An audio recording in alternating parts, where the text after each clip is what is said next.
Part की शुरुआत में हमें पास्ट का सीन दिखाया जाता है, जहां बोरा और हाजुन दोनों को ही पैनिशमेंट मिला था क्लास बंक करने के लिए। बोरा को तो पैरों में दर्द हो रहा था। यह देखकर हाजुन अपना कोट उसे दे देता है। बोरा उसे अपने घुटनों के नीचे रख लेती है और उसे थैंक्स कहती है। हाजुन कहता है, अगर हम लोग इसे ऐसे बारी बारी से पकड़ेंगे तो टीचर को पता नहीं चलेगा। दोनों बात ही कर रहे थे, तभी वहां हे योंग एंट्री मारती है। उन दिनों हे योंग काफी रॉकी कॉकी फैशन किया करती थी। हे योंग उन्हें देखकर ऑफिस रूम में चली जाती है। हे योंग को ऑफिस में जाते देख बोरा उसे अजीब कहने लगती है। हाजुन कहता है, तुम इस अजीब को जानती हो? बोरा कहती है, यह मेरी आंट की बेटी है, लेकिन वह मेरी असली आंट नहीं है। वह मेरी टेक केयर करती है, इसलिए मैं उनके घर रहती हूं। हाजुन कहता है, तो यह अच्छी बात है, क्योंकि वह अजीब लड़की तुम्हारी असली बहन नहीं है। हाजुन को मुस्कुराते हुए देखकर तो बोरा उसे ही देखने लगती है। हे योंग बोरा की गार्जियन बनकर आई थी, क्योंकि उसकी मॉम हॉस्पिटल गई थी। हे योंग कहती है, आपने मुझे क्यों बुलाया? मैं तो बोरा की असली बहन नहीं हूं। टीचर कहती है, फिर भी तुम्हारी मॉम ही बोरा का टेक केयर करती है। और वह कहती है, बोरा क्लास में ध्यान नहीं देती और हमेशा टाइम पास करती है। हे योंग कहती है, लेकिन घर में तो वह हमेशा लिखती रहती है। टीचर कहती है, हाँ वही तो, वह हमेशा लिखती रहती है, उन जैसे अनाथ बच्चों को। यह सब न करके स्टडीज में ध्यान देना चाहिए और अपना फ्यूचर बनाना चाहिए। यह सुनकर हे योंग को अच्छा नहीं लगा। हे योंग कहती है, क्या पता 10 साल बाद वह कोई फेमस राइटर बन जाए। बोरा भी बाहर से उनकी बातें सुन रही थी। यह सुनकर टीचर हंसने लगती है और कहती है, राइटर बनना इतना आसान नहीं होता। हे योंग एक फेमस राइटर का नाम लेकर कहती है, उन्हें भी किसी ने ऐसा ही कहा होगा। आपको टीचर होने के नाते उसका हौसला बढ़ाना चाहिए। अगर वह कामयाब होती है तो आपको ही क्रेडिट मिलेगा, और अगर नहीं होती तो यह उसकी गलती होगी। सीन प्रेजेंट में शिफ्ट होता है। हाजुन तो शॉक होकर कहता है, क्या वो अजीब लड़की और कोई नहीं मैनेजर हाय योंग थी? बोरा हाँ कहती है। हाजुन उससे पूछता है, क्या तुम अब भी कहानियां लिखती हो? बोरा कहती है, हाँ। हाजुन कहता है, क्या मैं उसे पढ़ सकता हूं? यह सुनकर तो बोरा शॉक हो जाती है। हाजुन कहता है, मैं इसलिए कह रहा था क्योंकि हमारी कंपनी बच्चों की कहानी पब्लिश करना चाहती है। बोरा कहती है, अब मैं बच्चों के लिए कहानियां नहीं लिखती। हाजुन कहता है, ओह अच्छा, अब तुम बड़ों के लिए फेरी टेल्स लिखती हो, लेकिन इसमें तो बहुत सारी कैटेगरीज हैं। तुम क्या लिखती हो? बोरा तो उसे अपनी हार्डकोर रोमांस नॉवेल तोड़ मोड़ के बताने लगती है। यह सुनकर हाजुन कहता है, अब तो मैं और भी ज्यादा क्यूरियस हो गया हूं। हाजुन कुछ कहने वाला था, तभी उसे ग्यूह्यून का मैसेज आता है। अरे, इसे किस नाम से सेव किया है? हाजुन को वहां से जाना पड़ता है, लेकिन जाने से पहले वो बोरा को अपना नंबर दे जाता है। नंबर पाकर बोरा तो काफी खुश हो जाती है और है योंग को कॉल करने लगती है, लेकिन है योंग कॉल नहीं उठाती। इधर है योंग और जी वूक को दिखाया जाता है। जी वूक है योंग के बालों से पिन निकाल रहा था। है योंग के तो काफी बाल टूट जाते हैं, इसीलिए वो जोर से चिल्ला पड़ती है। जी वूक कहता है, तुम तो बालों में पिन की फैक्ट्री लेकर घूम रही थी। है योंग कहती है, तुम पहले नहाने चले जाओ, मुझे नहाने में ज्यादा टाइम लगता है। जी वूक नहाने के लिए जा रहा था, लेकिन उसे कुछ समझ नहीं आ रहा था। यह देखकर है योंग कहती है, तुम पहली बार होटल में आए हो? यह बिल्कुल मोटेल की तरह ही है। मोटेल में तो तुम गए होगे? जी वूक कहता है, हाँ, मिलिट्री के कुछ साथियों के साथ गया था, क्योंकि हमें रहने के लिए कोई जगह नहीं मिल रही थी। है योंग चौंक कर कहती है, क्या तुम वहां सिर्फ सोने के लिए गए थे, किसी और चीज के लिए नहीं? जी वूक चौंक कर कहता है, तुम कहना क्या चाहती हो? है योंग उसे टीज करने के लिए कहती है, मुझे लगा मैं तुमसे बड़ी हूं, इसलिए मुझे तुमसे कोई एक्सपीरियंस शेयर करना चाहिए। जी वूक कहता है, पहले जो हुआ वो काफी नहीं था। है योंग कहती है, क्या? जी वूक कहता है, मैं किसकी बात कर रहा हूं? हमें दिखाया जाता है, कैमरामैन उन दोनों से किस करने के लिए कहता है। यह सुनकर है योंग सेओंग से कहती है, यह तो हमारे प्लान में नहीं था। सेओंग कहती है, अब मैं कुछ नहीं कर सकती। दोनों बड़े अनकंफर्टेबल हो जाते हैं। सभी लोग उनके लिए तालियां बजा रहे थे। यह देखकर जी वूक है योंग के गाल पर किस कर लेता है। कैमरामैन फिर से उन्हें सही तरीके से किस करने को कहता है। सभी लोग फिर से उनके लिए चीयर्स करने लगते हैं। जी वूक है योंग को किस करने के लिए बढ़ रहा था, तभी है योंग की मॉम कहने लगती है, मुझे जाने दो, मेरा बेटा आने वाला है। स्टाफ मेंबर्स उन्हें संभाल नहीं पा रहे थे।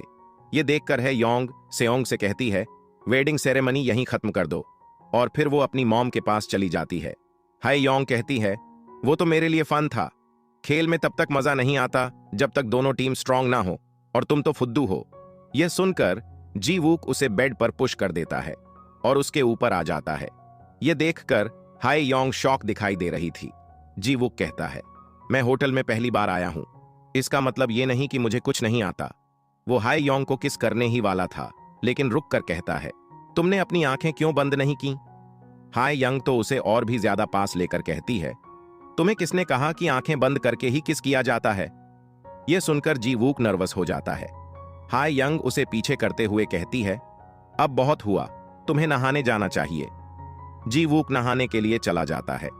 जी वूक के जाते ही हाय यंग खुद से कहने लगती है, मैंने तो अपने आप पर बहुत ही अच्छा कंट्रोल किया, मैं तो स्टेटस बन गई थी।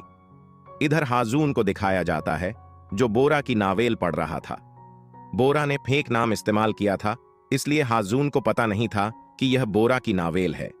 ग्यू ह्यून कहता है, कोई ऐसी अश्लील चीज कैसे लिख सकता है? हाजून को पढ़ते हुए पता चलता है कि इस कहानी के मेल लीड का नाम भी हाजून है। ग्यू ह्यून कहता है, मैं तो ना चाहते हुए भी हर सीन में तुम्हें ही इमेजिन कर रहा था। यह सुनकर हाजून कहता है, आपने मुझे एक अश्लील नावेल पढ़ने को कहा, और फिर आप कह रहे हैं कि आप हर सीन में मुझे ही इमेजिन कर रहे थे। यह सुनकर ग्यू ह्यून कहता है, मेरा कहने का यह मतलब नहीं था। लेकिन हाजून उसकी कोई बात नहीं सुन रहा था। वह कहता है, अब कोर्ट में हमारी मुलाकात होगी। ग्यू ह्यून बता देता है कि उसकी मॉम यह नावेल पढ़ रही थी। यह सुनकर हाजून भी शॉक हो जाता है। हाजून उसे पानी पिलाते हुए कहता है, आपकी मॉम यह पढ़ रही थी, इसीलिए आप बीमार पड़ गए। ग्यू ह्यून कहता है, मैंने नेगेटिव कमेंट्स किए इसलिए। हाजून कहता है, आपको इतने नेगेटिव कमेंट्स करने के बजाय अपनी मॉम से बात करनी चाहिए थी। ग्यू ह्यून उठकर कहता है, क्या तुम अपनी मॉम से कह सकते हो कि मॉम, यह अश्लील चीज पढ़ना बंद कीजिए?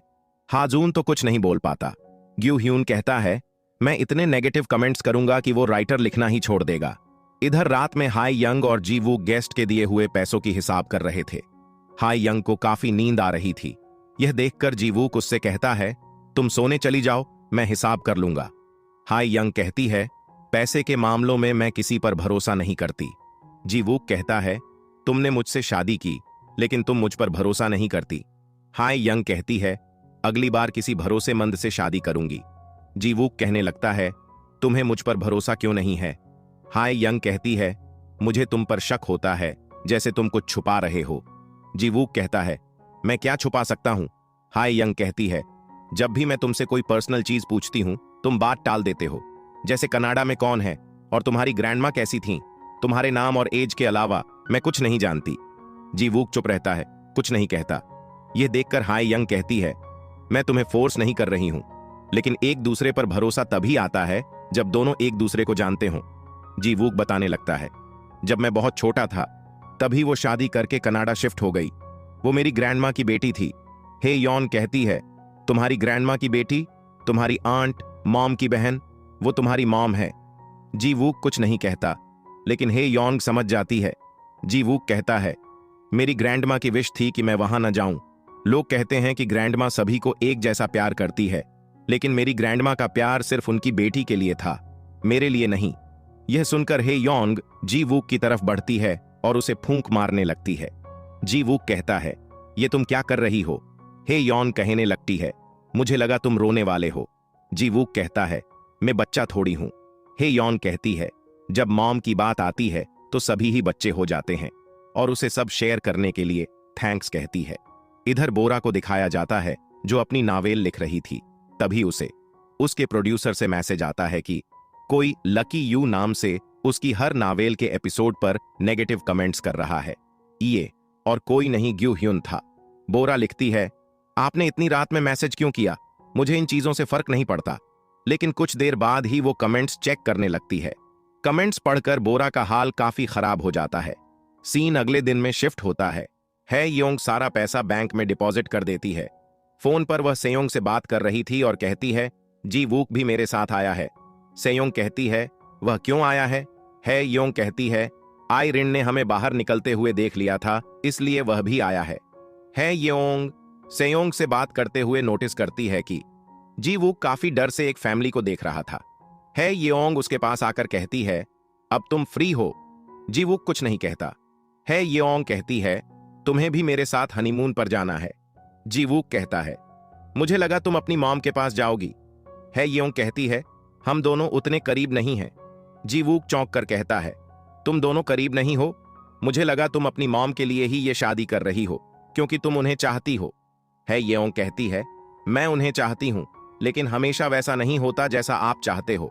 जैसे आपको जिससे प्यार है वो भी आपको प्यार करे, ये हमेशा नहीं होता। जी वूक कहता है, तुम ये इसलिए कह रही हो क्योंकि तुम्हारी मॉम अब तुम्हें नहीं पहचान पाती? है येओंग कहती है, वो हमेशा से ही ऐसी थीं। ये सुनकर जी वूक को कुछ समझ में नहीं आ रहा था। है येओंग कहती है, वो हमेशा दूसरे बच्चों के लिए अच्छी थीं, लेकिन शायद वो भूल गईं कि उनकी कोई असली बेटी भी है। येओंग टॉपिक बदलते हुए कहती है, ये लो तुम्हारे पैसे। जी वूक तो पैसे लेने से मना कर रहा था। येओंग कहती है, ये मेरी छोटी मोटी मेहनत से थोड़े से ही हैं, तुम इससे कनाडा की टिकट खरीद सकते हो। यह सुनकर जी वूक कहता है, किसने कहा कि मैं कनाडा जाने वाला हूं? मैंने शादी इसलिए की ताकि मुझे कनाडा ना जाना पड़े। येओंग कहती है, क्या पता तुम्हारा मन बदल जाए। जी वूक वहां से जाने लगता है, लेकिन येओंग उसे हस्बैंड कहकर रोक देती है और कहती है, तुम्हारी ग्रैंडमा को उनकी बेटी ज्यादा पसंद थी, लेकिन मेरे लिए तुम ज्यादा मायने रखते हो। तुम जहां जाना चाहते हो वहां जाओ, जैसी लाइफ जीना चाहते हो वैसी जियो। जी वूक कहता है, तुम मुझे बार बार हस्बैंड क्यों बुला रही हो? वो उसे अपनी रिंग दिखाते हुए कहती है, हम अब भी फैमिली हैं। यह सुनकर जी वूक भी मुस्कुराने लगता है। इसके बाद येओंग प्लेन में चली आती है। येओंग को अपनी पर्स में एक एनवलप मिलता है। वो उसे खोलकर देखती है तो उसमें कुछ डॉलर और एक नोट था। येओंग नोट पढ़ने लगती है। उसमें जी वूक ने लिखा था, शादी के लिए कांग्रेट्स मिस येओंग। अच्छा होता अगर तुम्हें सिंगल होने से कोई नुकसान नहीं होता, या फिर तुम उससे शादी करती जिससे तुम्हें प्यार होता। ये नोट जी वूक ने होटल में लिखा था जब येओंग सो रही थी।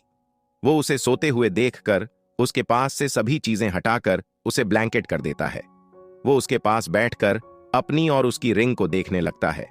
नोट में जी वूक कहता है, मैं उम्मीद करता हूं कि तुम्हारा हर फैसला तुम्हें कामयाबी की तरफ ले जाए और तुम लाइफ में खुश रहो।